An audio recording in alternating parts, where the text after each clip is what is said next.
Daily taste the daily.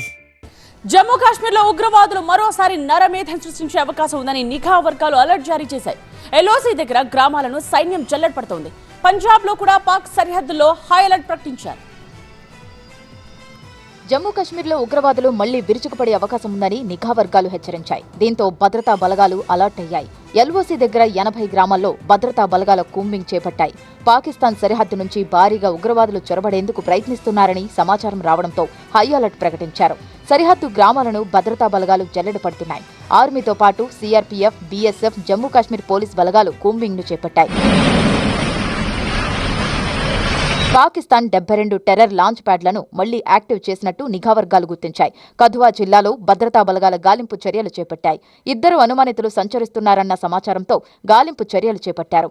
Uz నది సమీపంలోని 2 వేర్వేరు ప్రదేశాలలో అనుమానితుల సంచారం ఉన్నట్టు గుర్తించారు. ఉగ్రవాదుల కోసం ప్రతి ఇంటిని గాలిస్తున్నారు.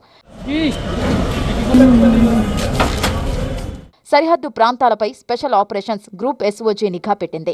జుతానా, సోఫైన్ ప్రాంతాల్లో ఎక్కువగా ఉగ్రవాద కార్యకలాపాలు ఉన్నట్టు గుర్తించారు. ఈ ప్రాంతాల్లో ప్రత్యేక నిఘా ఏర్పాటు చేశాయి భద్రతా బలగాలు. ఈ సంవత్సరం ఈ ప్రాంతాల్లో 2 ఎన్కౌంటర్లు జరిగాయి. ఇందులో 2 జైషే మహ్మద్ ఉగ్రవాదులు మరణించారు. 4 పోలీసులు విధి నిర్వహణలో అమరులయ్యారు. మరోవైపు శ్రీనగర్లో కూడా గాలింపు చర్యలు చేపట్టారు.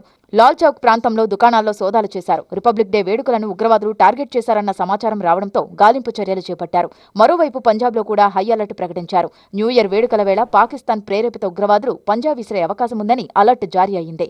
పంజాబ్లోని పాక్ సరిహద్దు ప్రాంతాలను సైన్యంతో పాటు బీఎస్ఎఫ్ బలగాలు జల్లెడపడుతున్నాయి.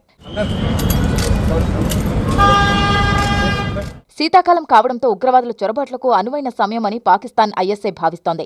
జమ్మూ కాశ్మీర్లో ఎడతెరిపి లేకుండా మంచు కురుస్తోంది. దీనిని అనుకూలంగా మార్చుకుని జమ్మూ కాశ్మీర్లో చొరబడ్డానికి ఉగ్రముఖలు కుట్రలు చేస్తున్నాయి. అయితే ఈ కుట్రలను పసిగట్టిన భద్రతా బలగాలు రాష్ట్రాన్ని జల్లెడ పడుతున్నాయి. పర్వత ప్రాంతాలతో పాటు మైదాన ప్రాంతాల్లో కూడా విస్తృతంగా గాలింపు చర్యలు చేపట్టాయి.